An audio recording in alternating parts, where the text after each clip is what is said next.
চুমু দেব তোমার কপালে, দরজা দাও না খুলে। সখা আইসো গো আমার বাড়িতে, প্রেমের দরজা দেব খুলে।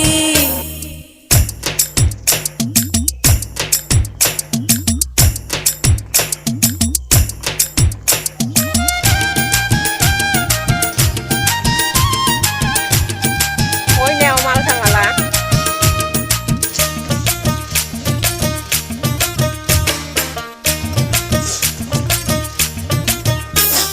মাথার কেশো দিয়া সখা বিছনা দেব পেতে, ভালোবাসার মশলা দেব তোমারই অন্তরে গো। সমাজের কোনো মা বাবা অন্তর থেকে কোনো সন্তানকে অভিশাপ দেয় না, কিন্তু মা বাবার মনে যখন কষ্টটা অনুভব হয়, এই কষ্টটা যখন আমার আল্লাহর আরশের মধ্যে চলে যায়, আমার আল্লাহর আরশটা তখন